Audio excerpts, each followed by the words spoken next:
Bagaimana caranya agar umur kita lebih panjang dari yang kelihatan secara faktual.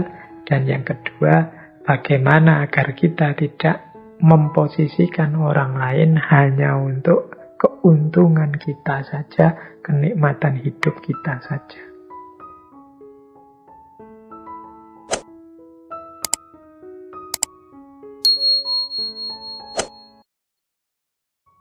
Assalamualaikum warahmatullahi wabarakatuh.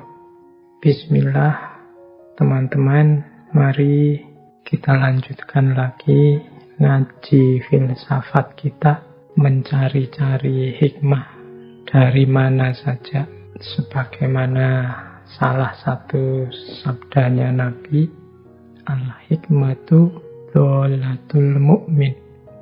Hikmah itu barang hilangnya seorang mukmin. Jadi sebenarnya dimanapun adanya hikmah, itu hakikatnya milik kita, milik semua orang, milik umat Islam. Silahkan diambil dimanapun kita temukan. Termasuk ketika malam hari ini kita akan mencari, melacak hikmah-hikmah yang dulu pernah ditemukan, pernah dibahas oleh para tokoh Yunani Romawi lama. Sebagaimana tema kita bulan ini. Malam hari ini kita ambil yang sempat saja, yang mampu kita bahas saja. Kalau bahasanya Ronggo Warsito, ipil-ipil kaweruh. Jadi menyicil pelan-pelan, sedikit-sedikit pengetahuan. Insya Allah pada saatnya dari yang sedikit-sedikit ini akan melahirkan pemahaman yang besar dan manfaat yang besar untuk hidup kita. Baik, teman-teman, kita mulai ya pembahasan kita tentang filosofi hidup dari Cicero. Bismillah, kita awali. Ini saya awali dari pernyataannya Cicero sendiri. Tadi kan saya bilang dia karyanya banyak sekali, khususnya dalam bentuk surat-surat. Beliau menyatakan begini, jika ada yang terheran-heran mengapa aku mempercayakan setiap refleksi menjadi tulisan dalam hidupku ini, aku dapat menjawabnya secara sederhana. Tanpa aktivitas publik yang aku tanggung, jabatan atau tugas resmi kemasyarakatan, dan dalam situasi politik diktatorial yang tak terelakkan, aku berpikir bahwa tindakan patriotik dengan menjelaskan secara rinci filsafat kepada sesama warga negara adalah tindakan terhormat dan suci. Sebagai evaluasi yang sungguh-sungguh kepada negara, demi warga negara yang luhur, melalui literatur Latin. Jadi ini pernyataannya Cicero ini menjawab ke orang, kalau ada orang bertanya begini, sampean nulis banyak-banyak ngapain sih? Mengeluarkan kebijaksanaan sebanyak itu untuk apa? Kata Cicero, ya ketika aku ndak punya tanggungan, jabatan, posisi resmi kemasyarakatan, dia ndak jabat apa-apa, juga ndak punya tanggungan apa-apa terhadap masyarakat, sementara situasi politik penuh kediktatoran, kata Cicero, saat itu kan dia berhadapan dengan penguasa. Maka kata Cicero, penjelasan filsafat atau mudahnya mendidik warga negara, mendidik masyarakat dengan filsafat itu terhormat dan suci. Jadi dalam situasi kacau, penuh kediktatoran, kemudian aku sendiri tidak punya amanah atau jabatan atau tanggung jawab kemasyarakatan, menurutku yang terhormat dan mulia adalah mengajar, apalagi ngajar filsafat, menjelaskan filsafat berarti melatih berpikir yang jernih, melatih berpikir yang tajam kepada masyarakat, melatih kritis, melatih argumentatif, melatih berpikir abstrak konseptual. Itu kan tugas-tugasnya filsafat kan itu. Nah, itu bagi Cicero itu tindakan yang terhormat dan suci. Demi apa? Semoga dari situ lahir warga negara yang luhur. Luhur berarti ya dia tidak hanya memikirkan dirinya sendiri, tapi ikut bertanggung jawab terhadap nasibnya negara. Jadi itu jawabannya. Kalau ada yang tanya ngapain sih kok nulis banyak-banyak, atau seperti kita ngaji filsafat, ngapain sih ngaji capek-capek, ngaji panjang-panjang untuk mencari apa? Kalau ekonomi kan tidak mungkin. Kalau jabatan ya tidak mungkin. Kajian kita ini kajian level apa. Tapi tidak masalah lah, wong yo belajar filsafat itu, ini katanya Cicero loh yo, terhormat dan mulia.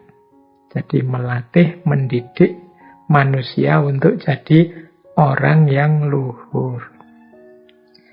Baik, ini boleh dipakai kalau ada yang tanya, ya ngapain sih capek-capek tiap minggu sekali kita belajar filsafat.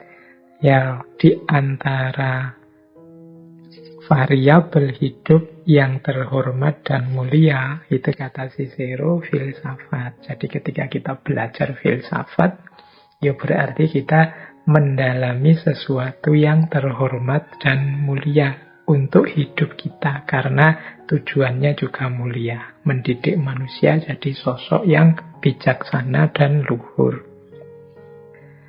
Baik, itu pembukaannya. Paling tidak ini apologinya Cicero tentang filsafat dan mengapa beliau nulis sebanyak itu. Wong negaranya sedang kacau balau, rumit dengan problem-problem besar. Kok lebih fokus pada kebijaksanaan filosofis. Itu jawabannya Cicero.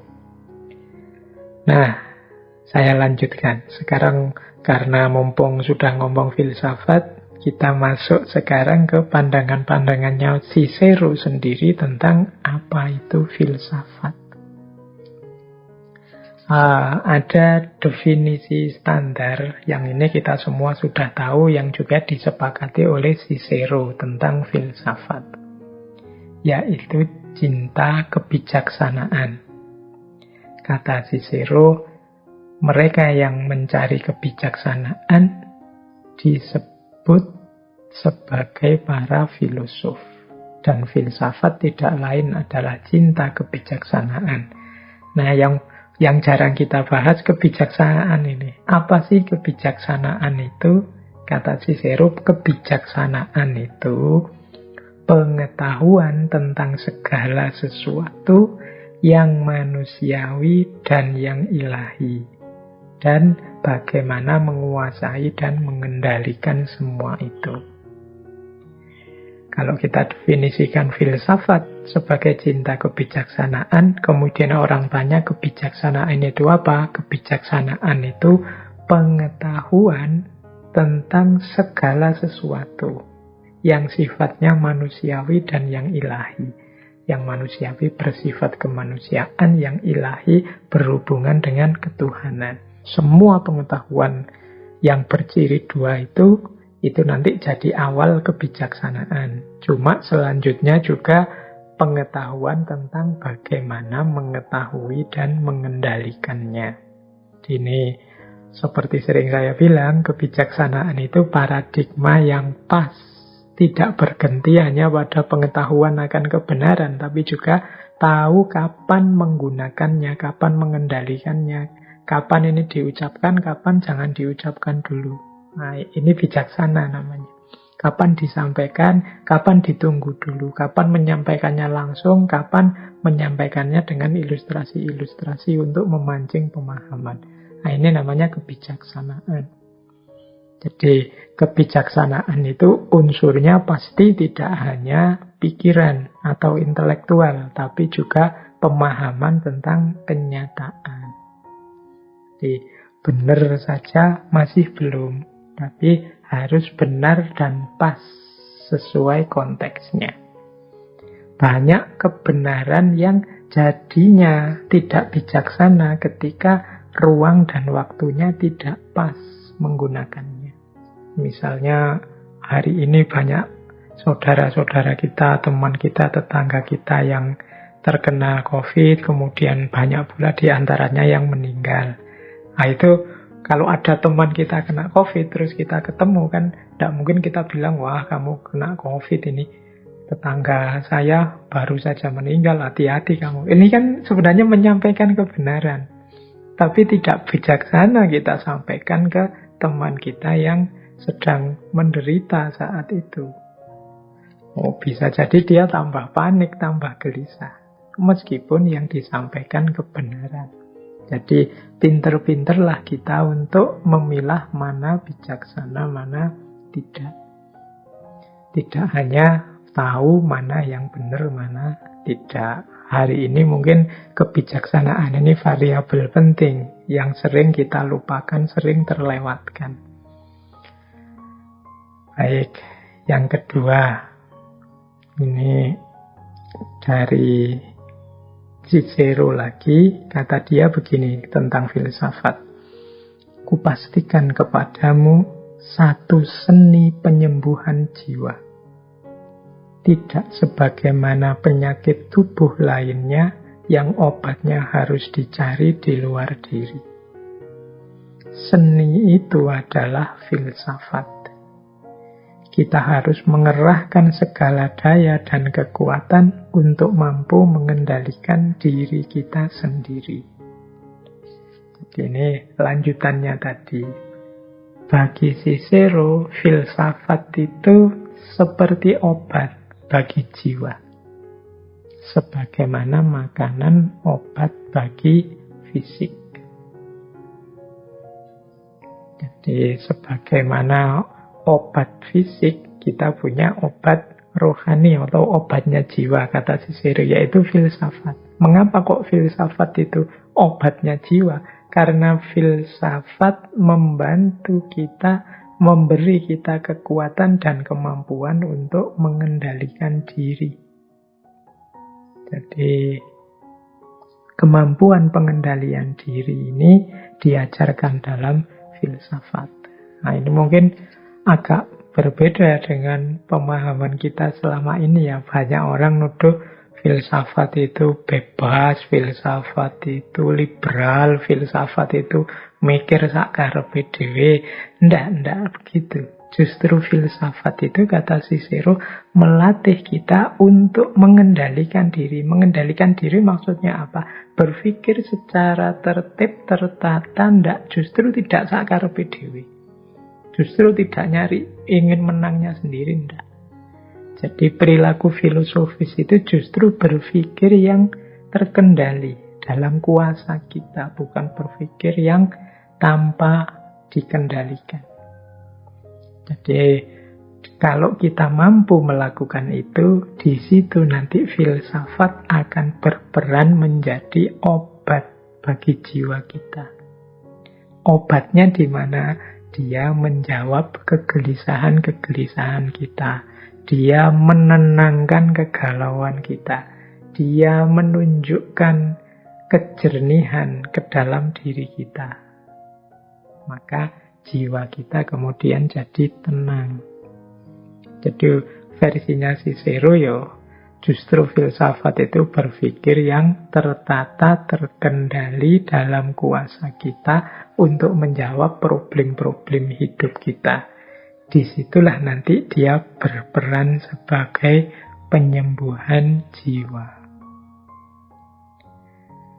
Terus, jadi ini masih tentang filsafat. Yang ketiga, ada lagi kalimat yang populer sekali dari Cicero tentang filsafat. Yaitu, kata dia, belajar filsafat itu tidak lain mempersiapkan diri menuju kematian. Wah, ini yang berat ya. Ternyata, kata Cicero, belajar filsafat itu harus siap-siap menuju kematian. Ini Kata mutiara ini maknanya bisa macam-macam. Bisa kita artikan begini. Belajar filsafat itu berarti orang hanya berkomitmen pada kebenaran. Yang benar disampaikan sebagai benar, yang salah dibunyikan sebagai salah. Dia kritis, dia argumentatif, dia tidak hanya manut saja, ikut saja apa yang terjadi di sekeliling. Bahkan mungkin gagasan-gagasannya nabrak keyakinan umum orang banyak. Maka siap-siaplah berfilsafat itu bisa jadi mempersiapkan diri kita menuju kesulitan bahkan kematian. Ini makna yang pertama, bahwa filsafat itu siap-siap menuju kematian.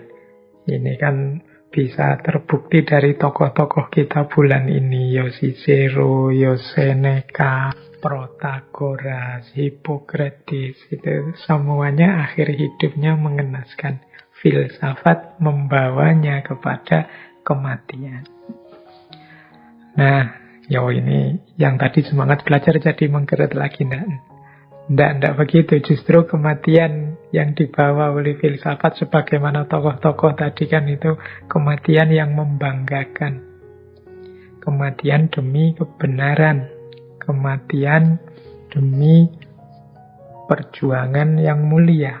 Buktinya nama-nama mereka masih kita kenang sampai saat ini.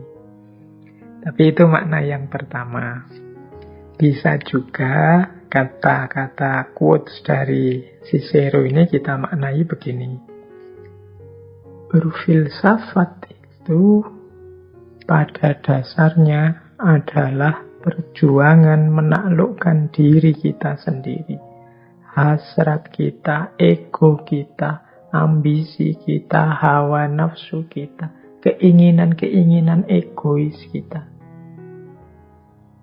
Berat dan sangat pahit. Jadi kadang-kadang kebenaran yang kita temukan itu bukan kebenaran yang kita inginkan. Kadang-kadang kebenaran yang kita dapatkan itu justru nabrak kenyamanan, kenikmatan kita selama ini. Tapi sebagai tuntutan cinta akan kebijaksanaan tadi, mau tidak mau kita korbankan ego kita korbankan hasrat, hawa nafsu, keinginan-keinginan egois kita. Oh, ini kan seperti orang yang dalam tanda petik membunuh dirinya sendiri.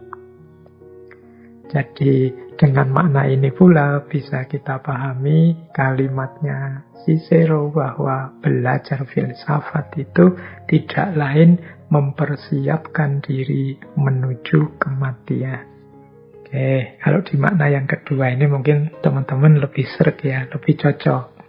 Tidak mengerikan lagi. Baik, ya monggo direnungi wong ini. Pikirannya orang yang bisa sesuai, bisa ndak, bisa cocok, bisa ndak. Silahkan dipilih saja mana yang paling relevan, paling manfaat untuk hidup kita. Nah, saya tambah satu lagi yang tentang filsafat ini. Khususnya tentang pemikiran, kata Cicero begini. Pikiran itu terbiasa dengan hal-hal yang biasa dilihatnya. Sehingga kemudian dia berhenti heran, tidak lagi mencari tahu, kemudian tidak lagi mencari alasan apa yang dilihatnya sepanjang waktu. Ini maksudnya Cicero itu begini loh. Banyak orang yang kemudian berhenti berfilsafat. Mengapa? Karena dia merasa sudah tahu segalanya, sudah menemukan kebenaran tentang banyak hal. Padahal dia tidak sadar. Yang dia yakini sebagai kebenaran itu sebenarnya hanya kebiasaan. Kebiasaan itu ya karena dia tiap hari melihat itu, tiap hari mendengar itu, tiap hari akrab dengan itu, akhirnya yang dia lihat, dia dengar terus-menerus itu dianggap sebagai kebenaran. Karena sudah dianggap sebagai kebenaran, dia tidak bertanya lagi, tidak membahas lagi, tidak mengulas lagi. Dia merasa sudah tahu dan sudah benar. Akhirnya kemudian berhenti berfilsafat. Berhenti berfilsafat itu berhenti berpikir mendalam, berhenti melakukan refleksi-refleksi kritis terhadap hidupnya.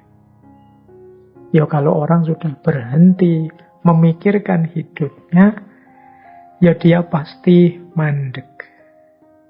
Selesai. Tidak lagi berkembang. Bahkan mungkin tidak sadar kalau dirinya mungkin saja salah. Ini kebalikannya tadi, ini semacam bunuh diri kefilsafatan. Berhenti berfilsafat sehingga tidak sadar tentang kebenaran atau kebaikan ataukah kesalahan, kekeliruan dirinya karena sudah tidak mempertanyakan lagi. Mengapa tidak mempertanyakan lagi? Karena sudah terbiasa. Kita ini kalau sudah terbiasa dengan apa kan sudah biasanya terus jadi kebal. Nganggep yang ya karena biasanya sudah begitu kok Pak. Dianggap kita anggap benar begitu saja. Jalannya selama ini seperti itu kok Pak. Terus kita anggap ya sudah berarti itulah yang benar. Padahal mungkin kalau dibahas serius, kalau kita selami, kalau kita dalami, ada banyak masalah yang bisa dipertanyakan. Dari yang tadi hanya kita terima begitu saja.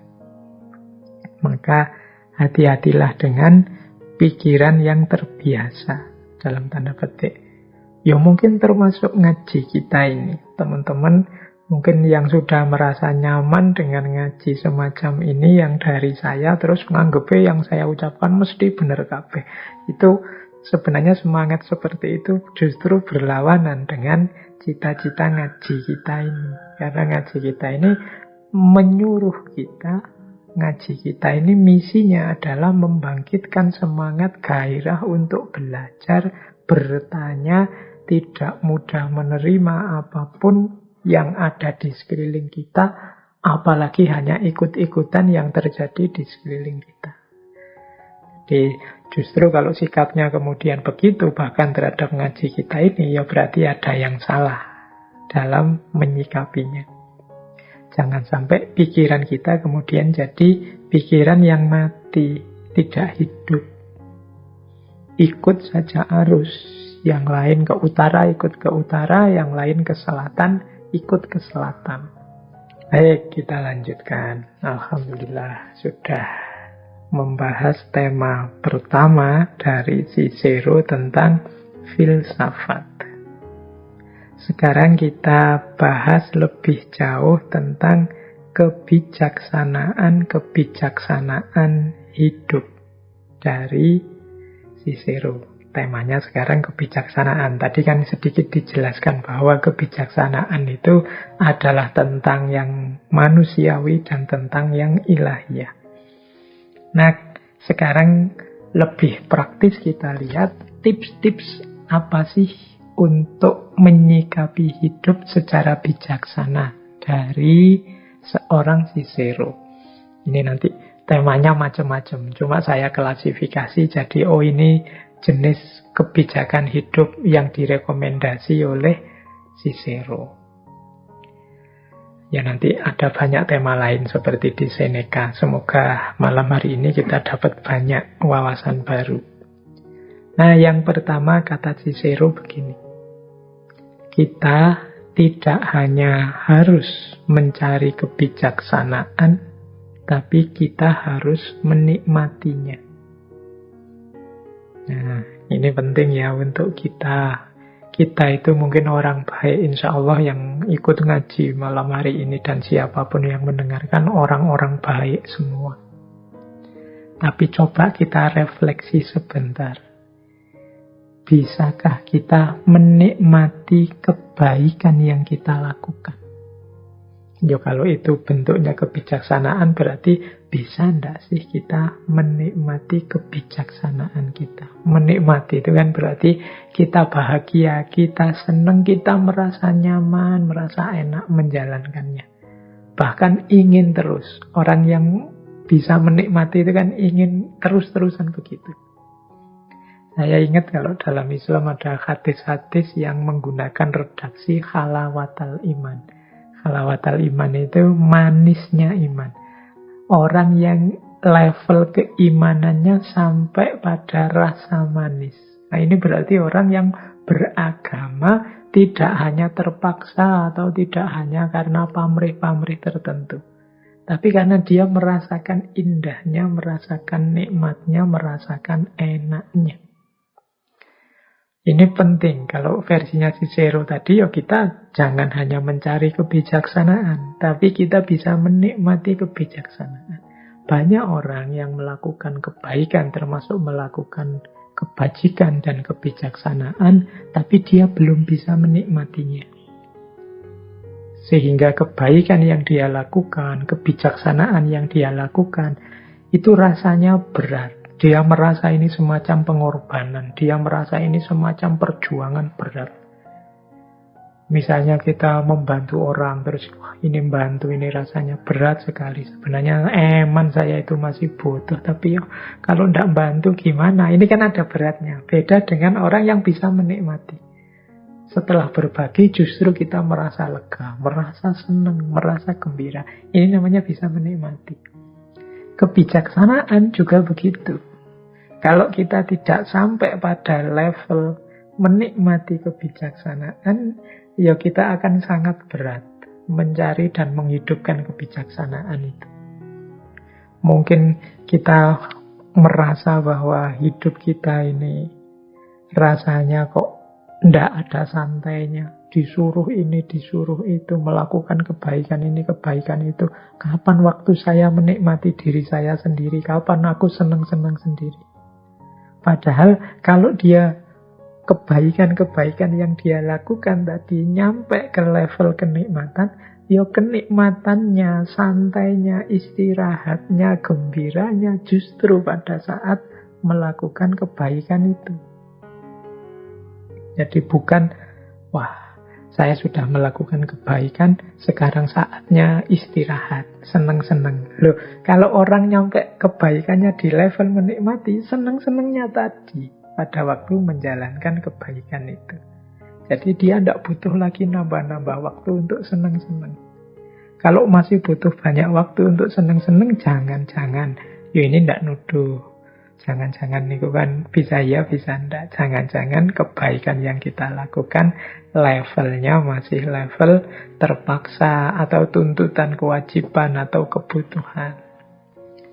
Nah, ini penting kita refleksi, introspeksi. Aku sudah bisa apa belum menikmati kebijaksanaan, menikmati kebaikan. Biar tidak berat rasanya. Nah, itu pelajaran pertama tentang kebijaksanaan. Pelajaran kedua, ini ada satu kalimat pendek yang terkenal sekali dari Cicero, yaitu Dum spiro spero. Artinya, saat aku bernafas, aku berharap. Kata-kata saat aku bernafas, aku berharap ini menyemangati kita sebenarnya selama kita masih bernafas, masih hidup, kesempatan kita, harapan kita tetap masih ada. Jangan putus asa. Seburuk apapun situasinya, sepahit apapun situasinya, dum spiro spero. Selama aku masih bernafas, aku masih berharap. Masih ada harapan, tidak usah khawatir. Ya sudah, kalau sudah mati Pak, ya sudah mati ya, innalillahi. Kembali ke Allah, ke ranah yang lebih tinggi yang hanya Allah yang tahu. Jadi, mari kita tidak kehilangan harapan, tidak putus asa. Saya membaca hari-hari ini banyak sekali kalimat-kalimat keputusasaan. Kalimat-kalimat merasa bahwa kebahagiaan itu sudah selesai, tidak mungkin hadir lagi. Dum spiro spero. Selama nafas kita masih ada, harapan semoga tetap hidup. Itu rumus yang terkenal sekali dari Cicero. Ada lagi kalimat yang terkenal sekali kebijaksanaannya Cicero, non nobis solum nati sumus. Artinya, kita dilahirkan tidak hanya untuk diri kita sendiri. Nah, quotes ini artinya ya kebijaksanaan hidup kita harusnya sadar bahwa kita ini hidup tidak untuk diri kita sendiri.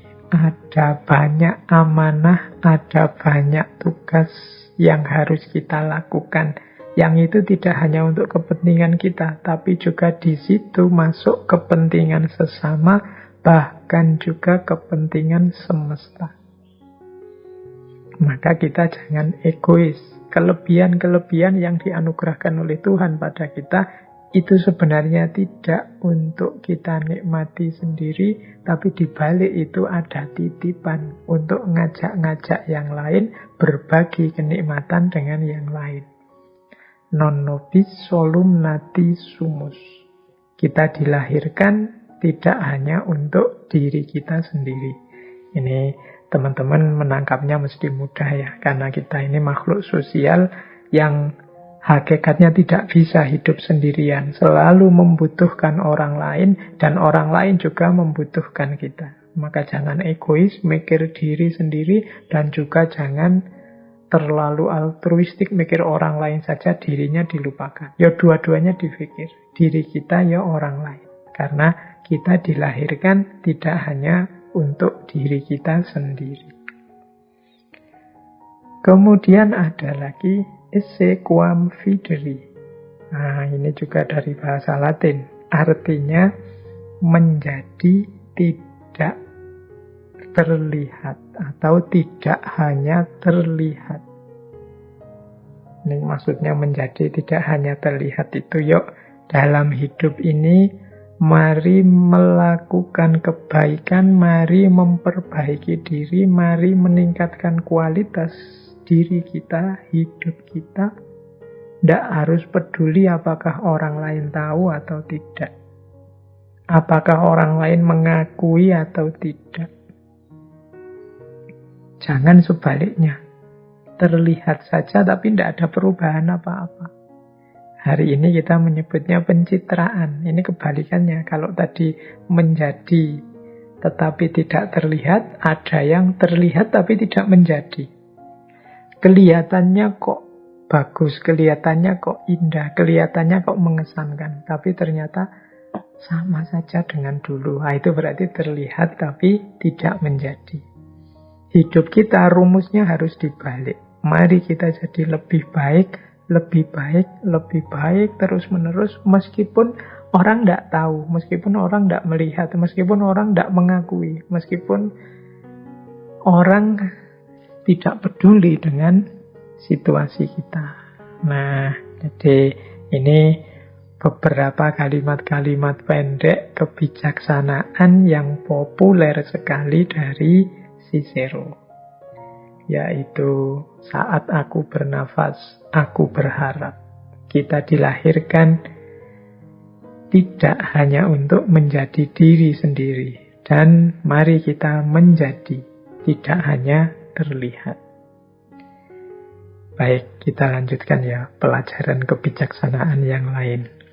Satu ketika Cicero berkata begini, aku mengkritik dengan berkarya, bukan dengan menemukan kesalahan.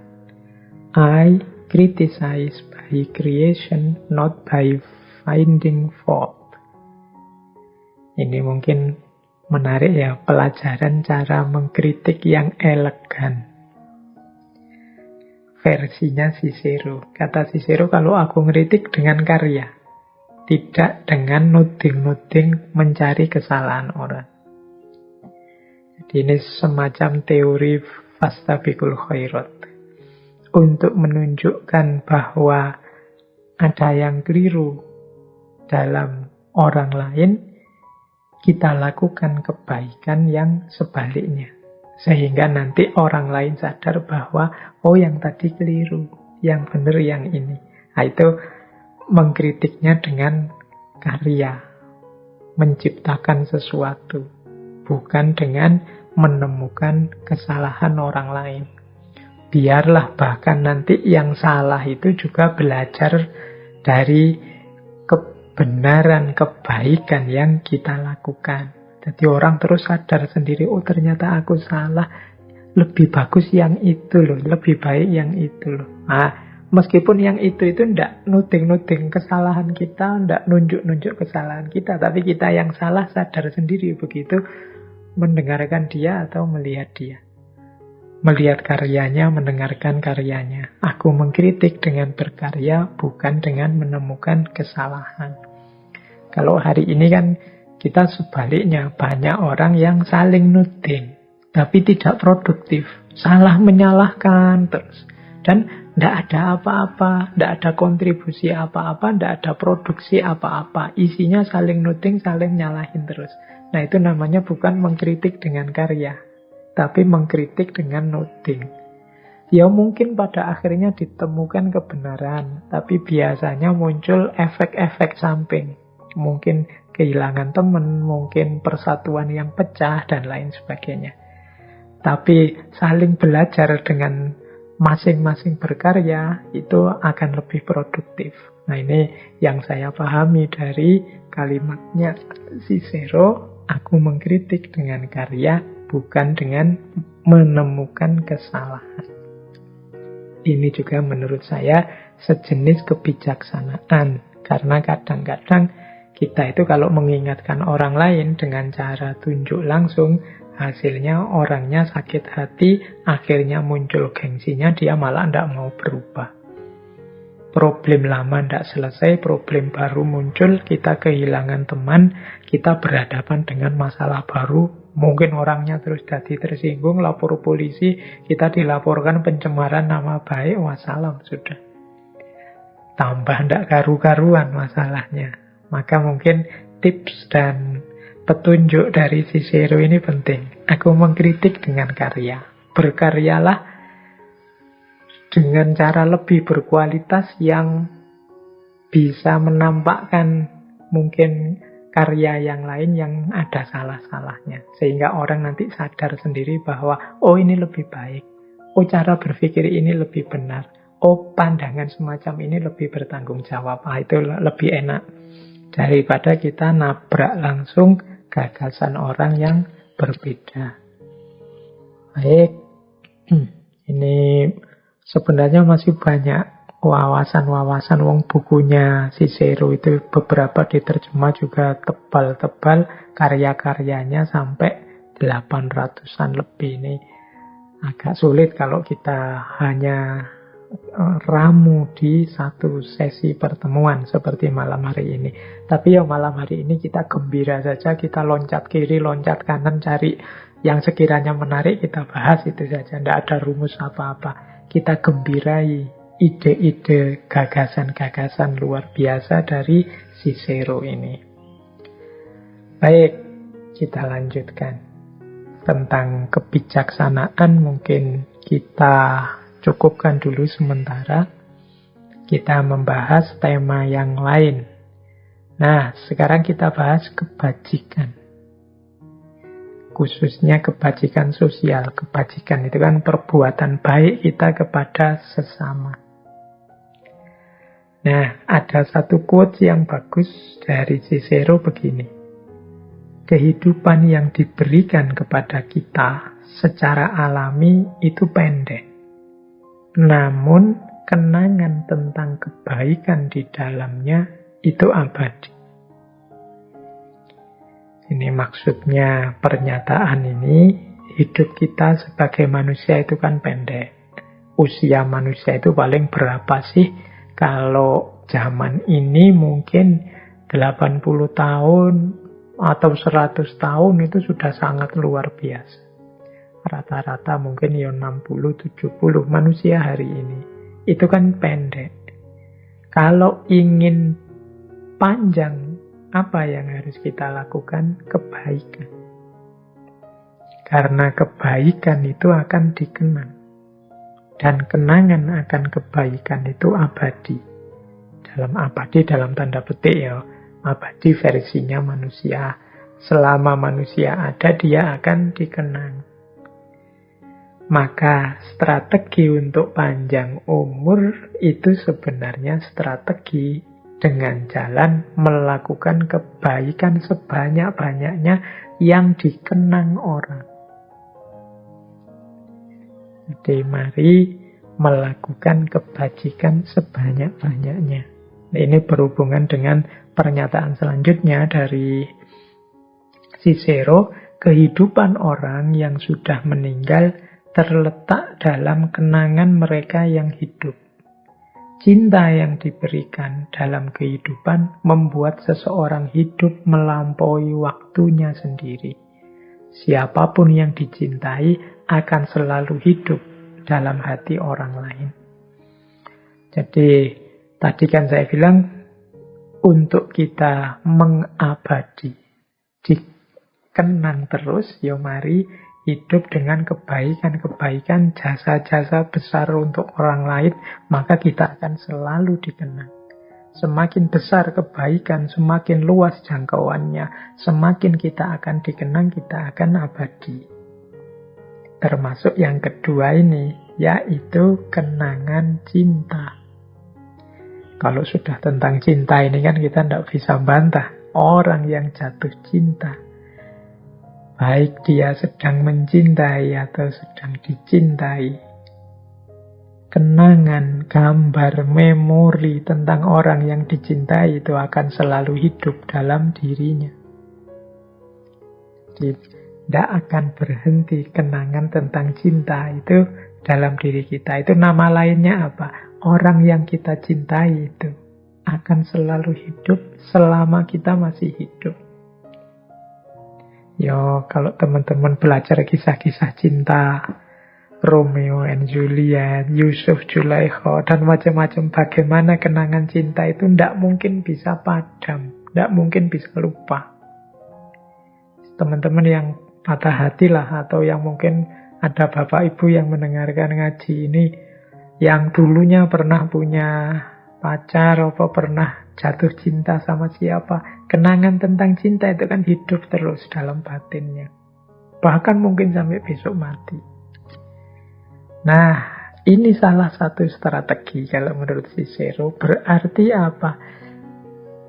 Hidupkan dirimu dalam cintanya orang lain. Lakukan apapun yang membuat orang lain suka dan cinta kepada kita. Lakukan kebaikan-kebaikan yang membuat orang sayang kepada kita.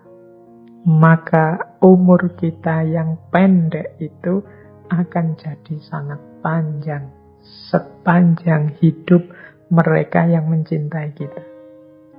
Kalau anak-anak kita begitu sayang, begitu mencintai kita, maka meskipun kita tidak ada, diri kita masih hidup di hati-hati mereka, bahkan sampai nanti mereka meninggal. Kalau teman-teman bapak ibu punya murid, punya adik yang itu mencintai, menyayangi kita, punya saudara yang menyayangi kita, maka kita akan hidup terus di hati-hati mereka sepanjang mereka juga masih hidup. Meskipun mungkin kita sendiri tidak ada. Jadi ini kalau dalam filsafat kan dikenal namanya ada problem kelangkaan. Problem kelangkaan itu di antara kegelisahannya manusia adalah umurku ini pendek. Aku hari ini ada, mungkin 10-20 tahun lagi sudah tidak ada. Aku sekarang kuat, besok akan lenyap. Nah, untuk mengatasinya ternyata kalau menurut Cicero, ya lakukan saja kebaikan, kebajikan sebanyak mungkin sehingga menimbulkan rasa cinta, rasa sayang, rasa hormat orang pada kita. Maka saat itulah pendeknya usia sudah tidak lagi jadi masalah.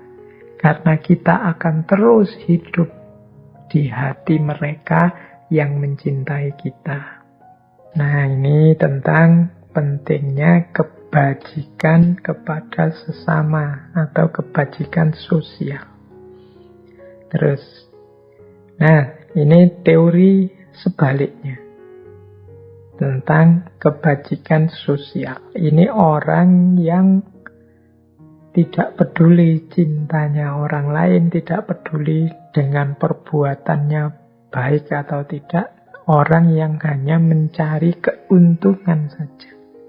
Kata Cicero begini, orang yang mengambil sesuatu dari orang lain dan meningkatkan keuntungannya sendiri dengan mengorbankan keuntungan orang lain, ia lebih buruk daripada kematian, daripada kemiskinan, daripada penderitaan yang mungkin menimpa tubuh atau hak milik eksternal lainnya. Jadi kalau ada orang yang memposisikan orang lain hanya sebagai jalan untuk keuntungannya sendiri, yang mengorbankan orang lain untuk kesenangannya sendiri, orang ini, kata Cicero, lebih buruk daripada kematian, lebih buruk daripada kemiskinan, lebih buruk daripada penderitaan. Ya bahasa lainnya nih, orang yang sangat-sangat buruk. Orang yang tidak memikirkan kebaikan orang lain, orang yang tidak menjalankan kebajikan tapi hanya mencari keuntungan. Kata Cicero, rumusnya orang hidup itu tidak begitu.